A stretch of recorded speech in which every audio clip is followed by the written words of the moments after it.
The purpose of all our podcast series in Series 2 is to nurture the human spirit, to share tools of positive psychology, to give examples of how to amplify love-based leadership and step deeper into your personal power. So if you like those themes, if it's relevant and you're the person who's feeling a shift in your identity and uplift, you're in the right place. Please follow us, hit that click button and share this with as many people you know would benefit. You're welcome and you're part of our ecosystem. Topic today, the shadow side of leadership. And why is it so friggin' powerful?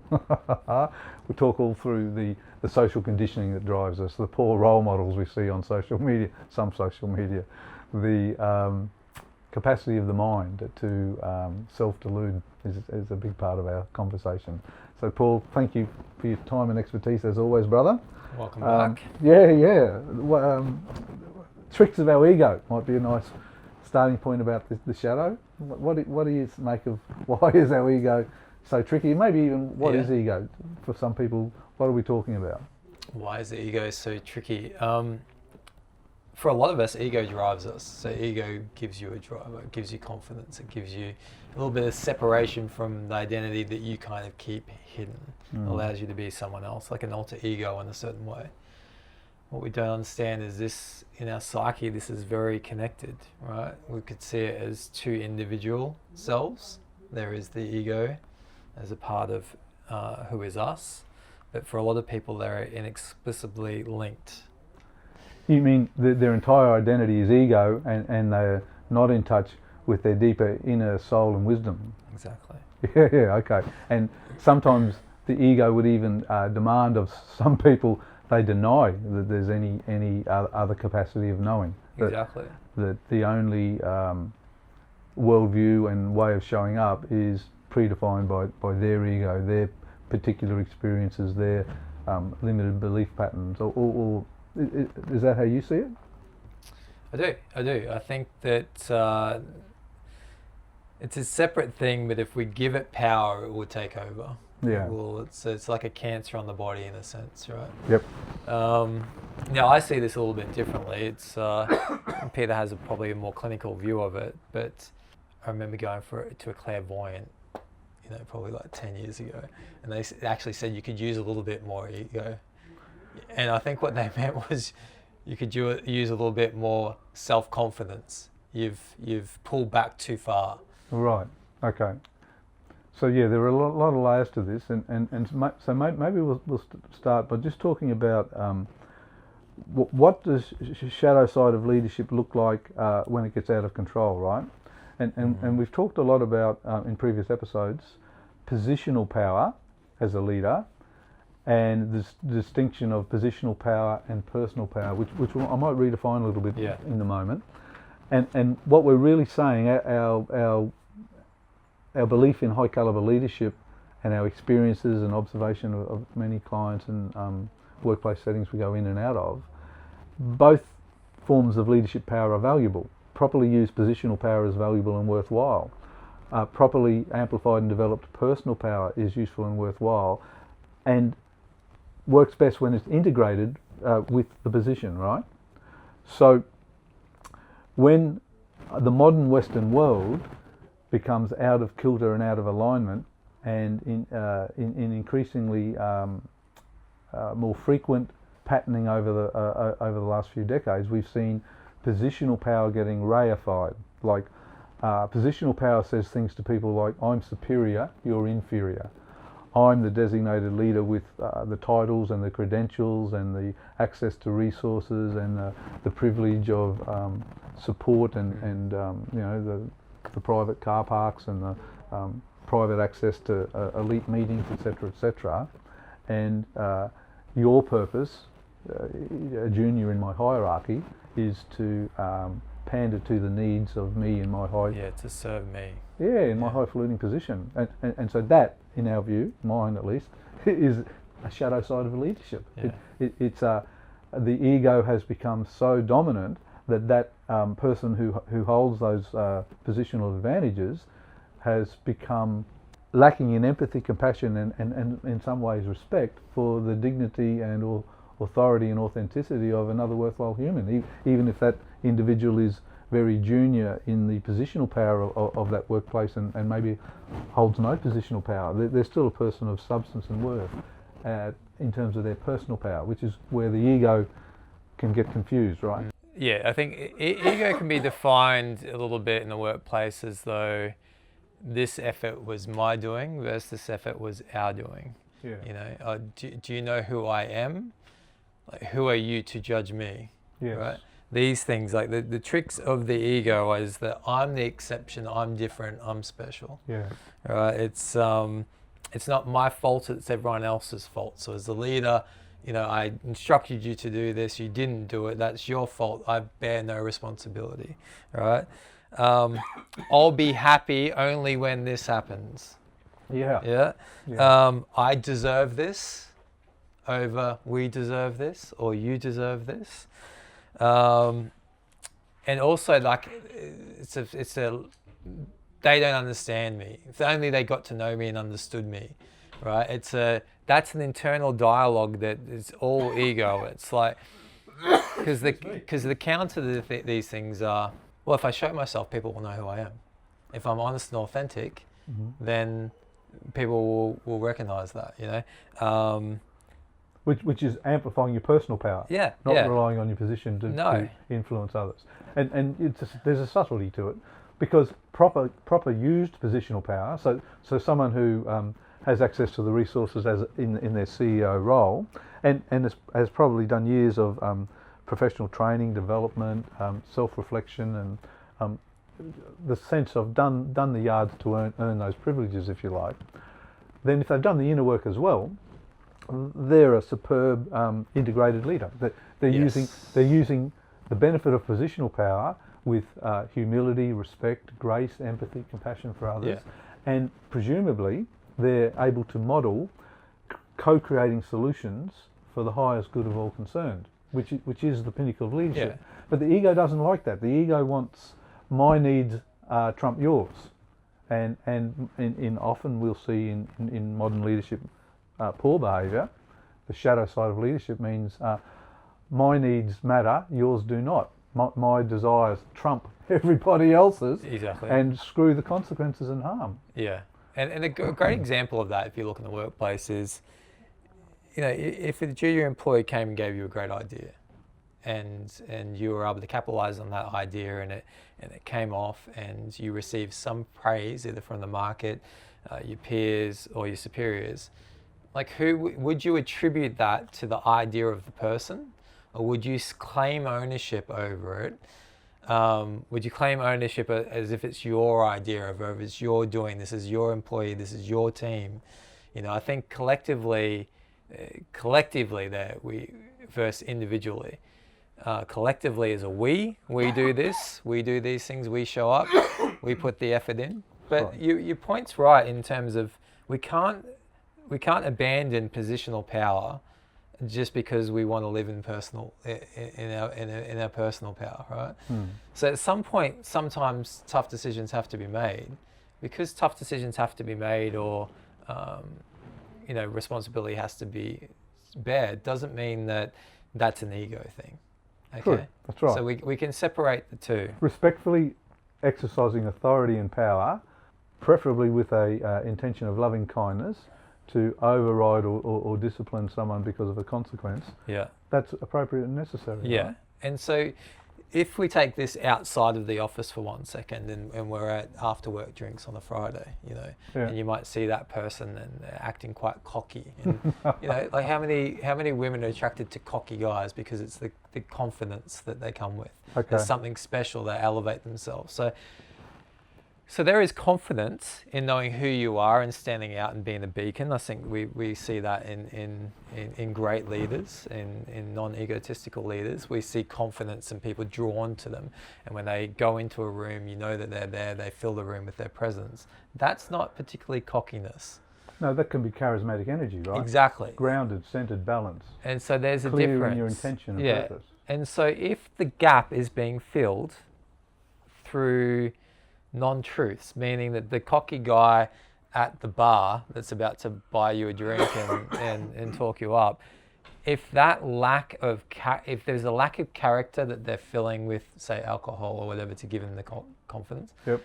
and they're becoming cocky, that I think that gap is the ego, right? The gap is the ego. Now the thing is, when you're starting out in your career, and when you're starting out just in life, ego can get you in a long way in a non-harmful way, right? Because sometimes it can give you can have that little chat with yourself, like, yep, let's go get this, like let's push the envelope here and lift the needle. It's like the issue is, once we give the ego power, once we start living in the non-truth and being a little bit self-delusional, we allow this entity within us to define where we go. And once that entity, the ego, has power, it's very hard to dissolve the power. Yeah. We did a lot of work on dissolving ego, and it is painful to dissolve your ego, because if you attribute it yourself with all of these ideas of grandeur in yourself, and you have to strip yourself back raw and have a long, hard look at yourself in the mirror and say, who am I? That doesn't always feel great. Yes, and that's why one of the foundation stones of our coaching is know thyself, self-knowledge, right? Yeah. Because you actually have to recognise what are the limiting beliefs and patterning that I'm holding on to that's fueling my ego, rather than what's the deeper identity that's about nurturing the human spirit and the loving kindness of a leader and the wisdom and grace of a leader. And you've heard me talk about it, Paul, but I think it might be good for the audience.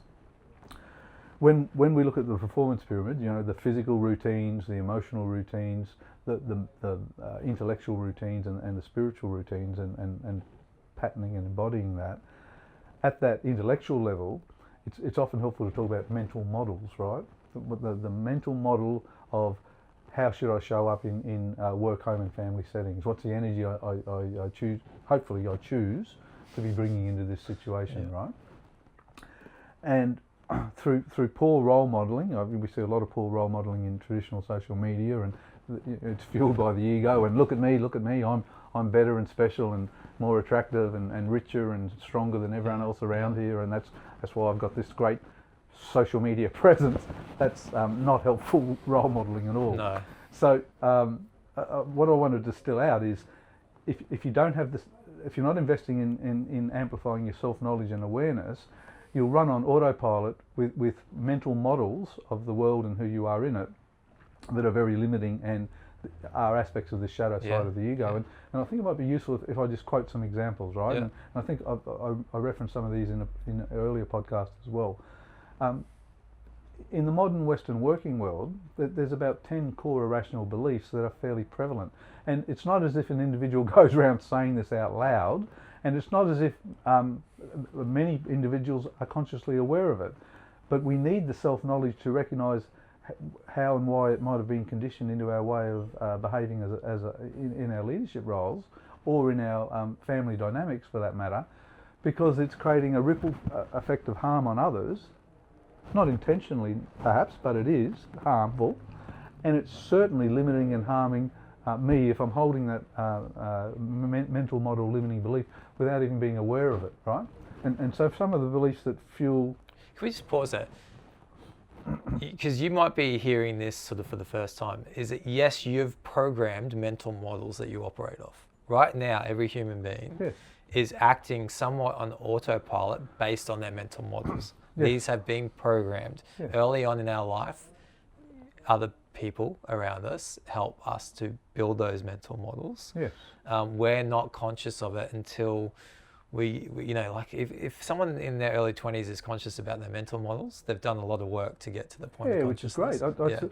I see an emerging group of awakened souls that kind of know stuff, and they're tapping into a wisdom of generational knowing at a fairly early age, which I find inspiring. So we just have to recognize that point, that they are there, even though you may not recognize them, and you've done a lot of work putting them there, even though you haven't recognized that. Yes, and there's nothing wrong with mental models are necessary if they're aligned with your highest good. So you and I spend a fair bit of our time, energy, and personal growth on modeling and amplifying mental models that we've learnt and grown into from other high-performing people around us, and we go, wow, that's really interesting, and I'm impressed with how and why you do the things you do. Take me through your thinking. And in hearing their thinking, there's grains of truth about their mental models where you and I can go, let's purposely select that and shift on purpose into a better way of us showing up, or whoever the person is. But most mental models, and mine included when I was in my 20s and 30s, were based on limiting social conditioned beliefs that had come from what you said, childhood, teachers, mainstream messaging in government and politics, whatever. And here, I'll just phrase a few of these core irrational beliefs. Yeah. So one shadow trick of the ego is there's a lot of well-meaning people out there running with the limiting belief that they, in their workplace perhaps, they must be completely competent, make no mistakes, be perfect in everything they do if they're to be worthwhile. It's clearly insane and not achievable, but the subconscious patterning drives them like that. And that leads to workaholism and ruthless pursuit of one goal out, one goal only. And that very unhealthy outcome of winner takes all. Yeah, I'll dominate, crush and destroy everyone else, and I'll just own this stuff.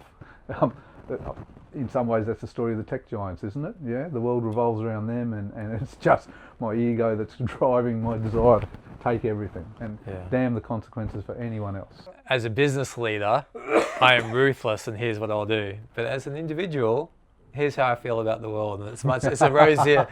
It's like they're walking around two-faced with the shadow in plain sight. Yes, that is ego at its best, isn't it?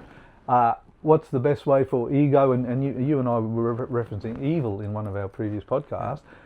Ego, evil. What's the best way for it to deceive? Well, convince people it doesn't exist. Yeah. Oh, I'm just confident and focused. Well, maybe, but if you take that too far, you're going to be ruthless, arrogant and disrespectful. You're going to be overbearing and demanding. You're going to be aggressive to the point where you crush and destroy the spirit of others. Yeah. Or on a global scale, you crush and destroy nature and the eco-environment that sustains human well-being and essential nurture. Yeah. But bring it back to, for a listener who wants to deconstruct some of the old patterning that might not be serving their highest good. Another very common core irrational belief, there's basically 10 of them that we identified, and partly through our work, partly through the research and the literature. I must be loved, liked of and approved of by every significant person I meet in my life if I'm to be worthwhile. And again, it's not that person's running around saying that out loud, but they're behaving in ways that they're craving that response, that they're getting recognition, they're getting acknowledgement. They're getting conditional love. Unless someone gives me love and praise, maybe I'm not worthwhile. It's a very limiting belief, right? Yeah. Are you relating to these? I'm just thinking about my early 20s. Well, too, just even leaders, it's like, Lane Beachley. I heard Lane Beachley talk at a conference I was at, and I don't want to quote how many world titles she's won, but she's won a lot. Yeah. But she said like the first, say 5 of those world titles she did purely out of wanting love and affection, She was adopted as a child, and so she felt lacking. The first whole bunch of world titles came just to fill a void, right? That I'm doing this to show you that I am someone and something, so that I'm good and deserving of this love and attention and respect that she didn't have when she was young and felt abandoned. And isn't that a beautiful insight that she's wise enough now and got the grace and dignity to share that publicly? And I think one of the changes for her, this is a really good thing too, is that it will often come from your peers.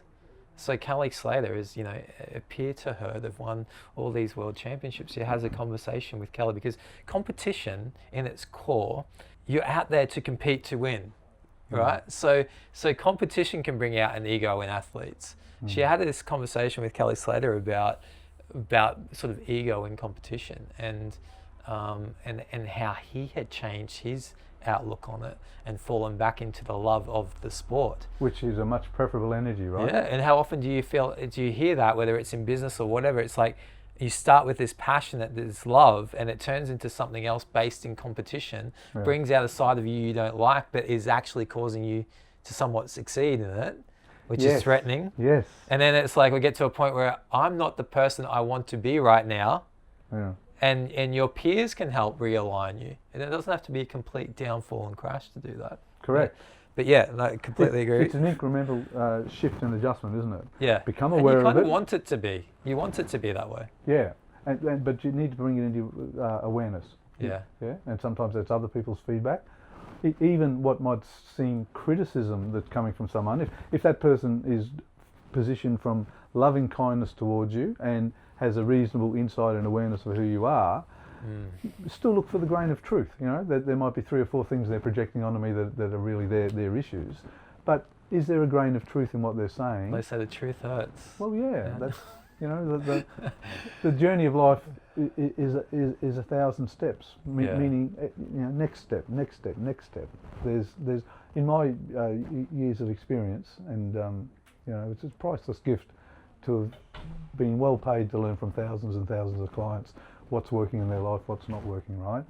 And no one, unless there's some ruthless aspect of evil that a person has purposefully chosen and wants to cultivate, no person that deliberately sets out to do harm to others, no person sets out to become ruthless and crush and destroy, but they fall into the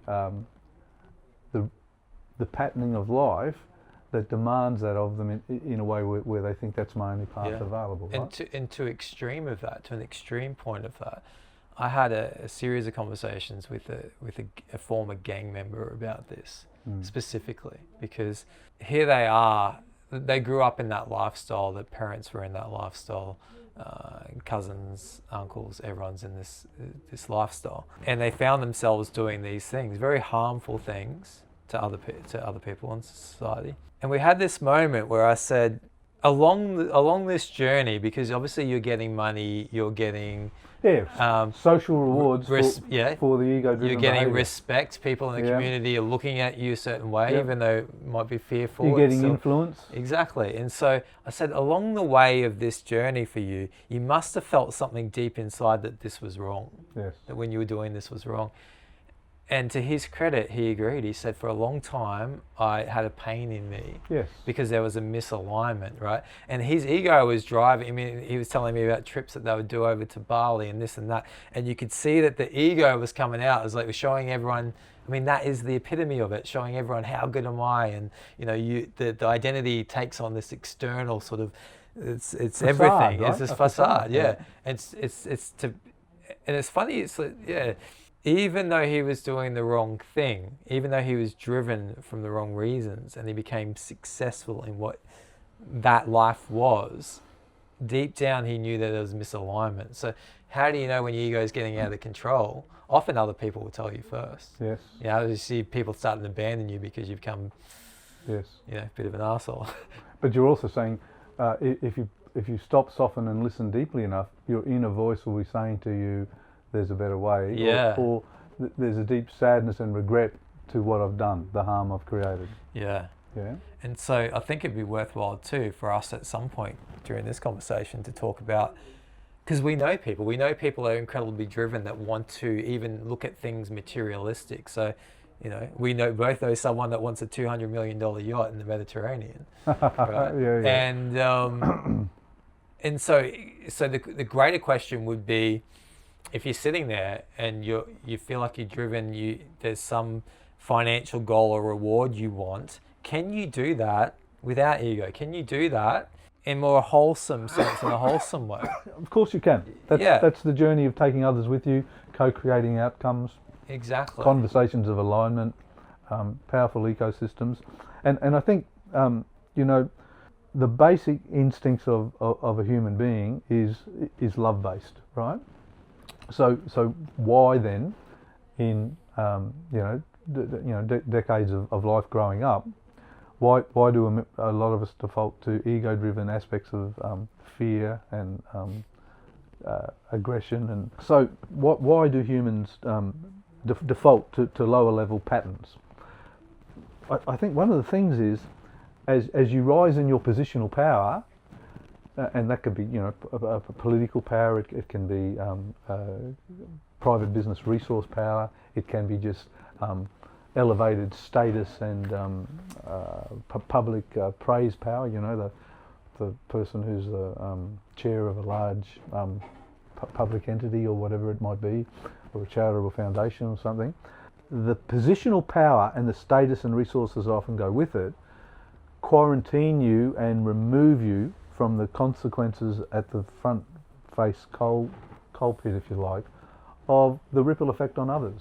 Yeah, and you get locked in the echo chamber. You're only seeing a range of other people with potentially similar privileges and experiences to you, and so if a person truly stays connected to a diverse range of people and communities and experiences, and really sees in a lived sense through their own eyes and from their own heart the harmful consequences of being consumed by ego and overusing positional power in ruthless ways, there is a deep human capacity to mourn and regret that and to shift.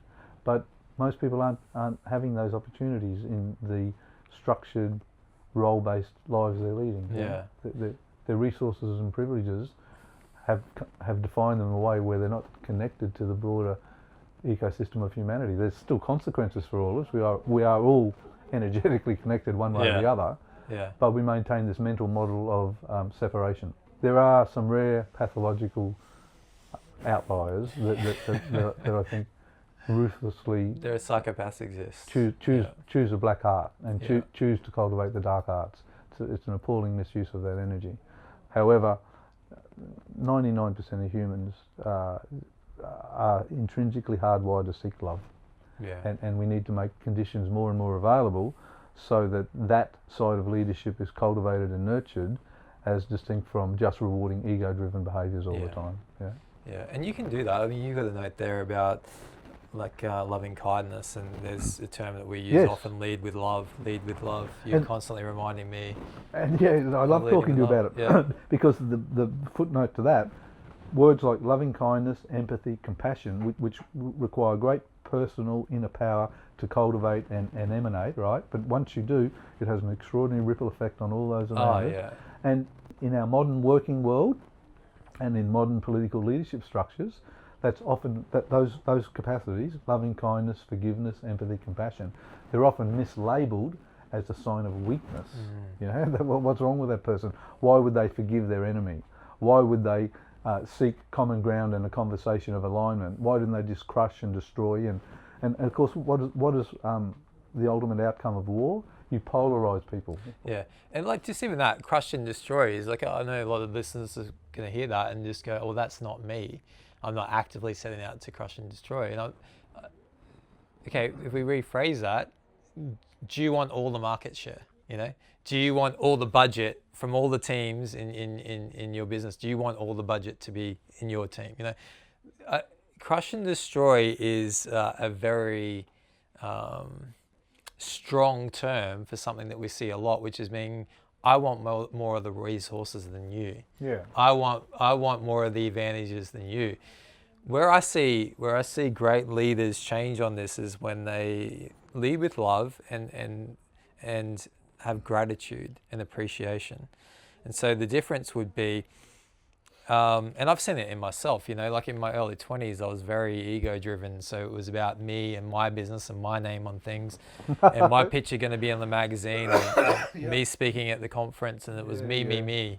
Yeah. Now I want to empower my team. Now I want to. So it's us and together and common good.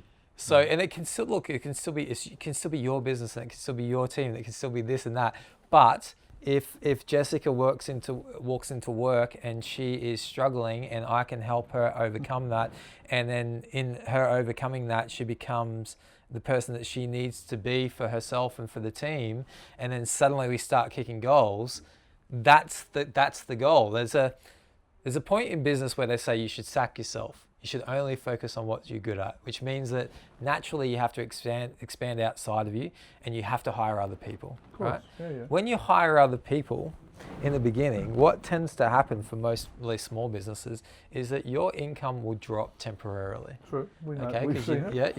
you need to pay for other people, and so you will take less out of the business to trade longer term growth. And you, in your early years, you work for long years and hours, virtually unpaid, because you love and believe in what you're doing, which is personal power. Yeah. That inner reason, when the reason's strong enough. Yeah.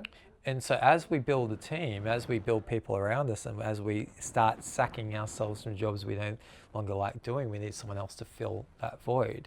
Is if I treat that with loving kindness, if I give them the tools and the opportunities and allow them to stretch goals, which we spoke about last podcast, so we can encourage them into that sort of 20% stretch zone. You see their potential for growth before they see it. Before they see it. Yeah, yeah. But we can't make all the decisions for them, so we have to empower them to make decisions. Yes. And that, if you look at it, leadership is the difference is, I hire a user experience person or a customer service person. They come in, I expect that their resume looks good, that they've matched my PD, I've employed them, I put them in the role, and then I let them just to go autonomously work that role. And then in 3 months' time, I sit down with them and I do the review, and I go, oh, you're not performing, we should get rid of you. Right? Well, it's really poor leadership, Paul. There's poor leadership, right? So ultimately, I need it's a fool's errand. Exactly. Ultimately, what a great leader does is says, like, how do I give that employee every opportunity of succeeding? Yes. And have I done so? Yeah, and the phrase underneath all that is nurture the human spirit for myself, for others, to co-create the highest good. And so that will bring about a different energy. As you start shifting your focus into what I'm doing and what I'm achieving, and how do I start mentoring these people around me and being that beacon for the pathway and just giving them opportunity.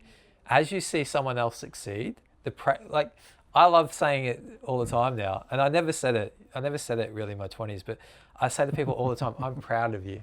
Yeah, of course you are. I'm proud of you. And stepping in your next level of in potential. the gym, if someone steps up and they put that little bit of effort in, you're encouraging them and people are cheering them. I'm proud that you put that effort in. And I get more satisfaction out of that than I do receiving that praise. In fact, my issue is that I probably reject that praise as well, Yeah, okay. and that I need to let some of that in as well. So, you're never not learning, but where I see ego taking over is that if you're constantly hiring and firing people, or you're constantly moving jobs, or you're constantly misaligned, then the ego is sort of taking over whether you realize it or not. We have an opportunity here to change it. And if we focus a little bit more, you can't forget about yourself. You've got to put yourself first. But encouraging the ones around you, that will provide you all the energy you need to go and kick your own goals. Absolutely. It's contagious. Alongside them. High caliber leadership that nurtures the human spirit, amplifies energy for all involved. And I'm still thinking about that previous point we were unpackaging. Why do we not see a increasing prevalence of loving kindness, empathy, compassion at high level leadership? And I'd qualify that by saying, in the circles I get invited, the top client briefings I see these days, I do see more of that. I really do. I see there's a transformation in the old hierarchical models of leadership, and in a different discussion, institutionally those structures are crumbling and can't be maintained for much longer. But that's a much bigger question. Only got so long, Peter. Well, the back to this, empathy, compassion, kindness. Why is it mislabeled by a lot of people as weakness, or as you said, people are. Oh, look, I'm not like that. I'm a genuine boss. I do want to develop and nurture my staff, and I do want to do deals that are reasonable for all parties involved. But ask yourself this question, right? When you're doing your deals, do you leave enough meat on the bone for all parties concerned, or are you very quick to carve off the biggest slices of the best part of the deal for yourself? When you encounter a failed outcome or whatever, do you look for growth and learning and how can we do better next time, or are you biased towards blame and judgment and criticism? Yeah. I think that just in a general perspective across the board is, I think these days we look to blame too quickly, and you see the politics, you see that all the time. And so I think we've become conditioned to that side of the argument, who is to blame. Yes. When the relationship collapses, who's at fault? What's the scoreboard say? How can I convince my friends that they're to blame and I'm not to blame? It's so built into our core societal structures now, just in our conversation. So to me, if there's social conversation happening, then that comes from our thoughts. So mindset is the conversation you're having with yourself. So if that is a negative, doubtful, sort of blame-based victim society in my head, scarcity society over abundance society, then those conversations are more prevalent. Yeah. Right? So using a work example, if you're building a team, a group of people to co-create and support each other, or if you think you're building, your next level business or a community movement that's going to make a positive difference in people's lives, if your mindset says there's unlimited possibility here, and the pie of goodness and abundance in terms of health or money or joy and happiness, the pie of abundance is enough to feed all if we just keep allowing it to expand, right? That is aspirational personal power, and that is love-based leadership. But the ego will go for a lot of us. Oh, I've put in more effort than this other player. I want to take that bit for me. Yeah.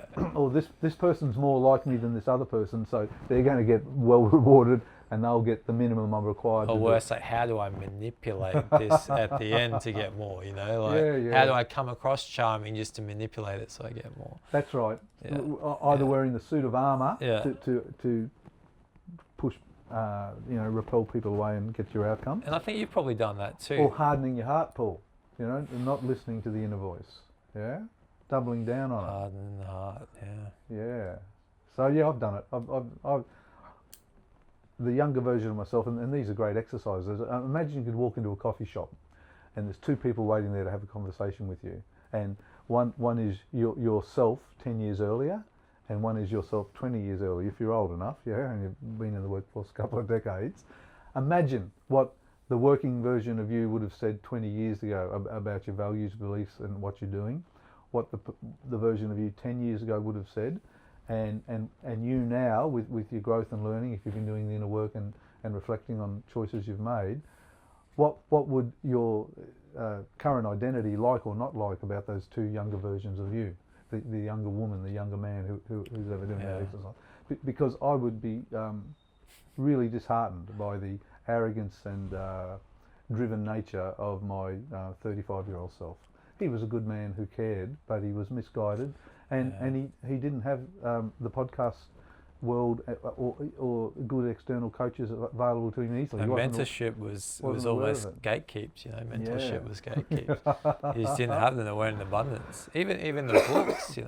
So as always, I really value we go into complex layers of stuff and really try and cherry pick useful things, and our time is now running out. We'll continue to explore these in future episodes, but the goal always is, please, if you're enjoying the content, follow us, share it, and be part of our ecosystem. We love the comments, we love the feedback. Get in touch with us and let us know what you'd like us to talk to. If you see a groundswell happening right now and there's certain topics that you want to know more about, let us hear it. And it won't be too long until we interview Major General Stephen Porter. What did he learn? It's going to be so interesting. What example of positional power could be more clear than top-ranking Australian Army general? Yeah. But he's an inspiring man who understands the courteous and proper use of positional power, but truly believes in personal power to nurture the human spirit. Yeah. A very good guest to be having, Paul. But thank you for a good conversation today, brother. Thank you too. And keep in touch. Yeah. Good luck.